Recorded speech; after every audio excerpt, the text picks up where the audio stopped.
బహుశా ఈ కథ మీదే అవ్వచ్చు, లేదా మీ ముందు జరిగినదైనా కావచ్చు. ఒక క్లాస్లో చదువుతున్న ఇద్దరు స్టూడెంట్స్ దాదాపు ఒకేలాంటి మార్కులు తెచ్చుకునేవారు.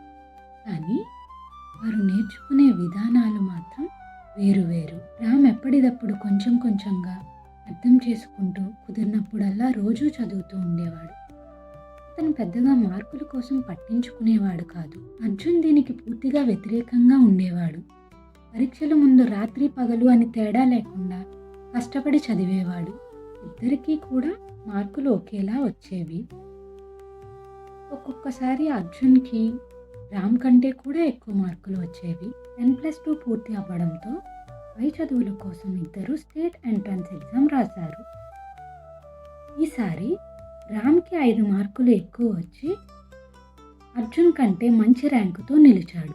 అయినప్పటికీ వాళ్ళ ర్యాంకుల మధ్య పెద్ద తేడా లేకపోవడంతో ఇద్దరికీ ఒకే యూనివర్సిటీలో సీట్ వచ్చే ఛాన్స్ ఉంది. వాళ్ళు ఆల్ ఇండియా ఎగ్జామ్ కూడా రాశారు. ఈసారి అర్జున్కి మంచి ర్యాంక్ రాలేదు. రామ్కి మాత్రం మంచి ర్యాంక్ వచ్చింది. దేశంలోనే అత్యున్నతమైన యూనివర్సిటీలో సీట్ వచ్చింది. అప్పుడు అర్జున్కి అర్థమైంది, ఈ ఎగ్జామ్లో మిగతా వాటిలా కాకుండా కాన్సెప్ట్, లాజిక్, అండర్స్టాండింగ్తో కూడిన క్వశ్చన్స్ రావడం వల్ల తాను సరిగ్గా స్కోర్ చేయలేకపోయానని. తను ఎగ్జామ్కి ముందు మాత్రమే చదివేవాడు. దానివల్ల తక్కువ సమయంలో ఎక్కువ చదవడం వల్ల తను సర్ఫేస్ లెవెల్లో మాత్రమే కాన్సెప్ట్స్ని అర్థం చేసుకునేవాడని. కానీ రామ్ అలా కాదు. అప్పుడప్పుడు కుదరకపోయినా రోజూ చదివి బాగా డీప్గా కాన్సెప్ట్స్ అర్థం చేసుకునేవాడు.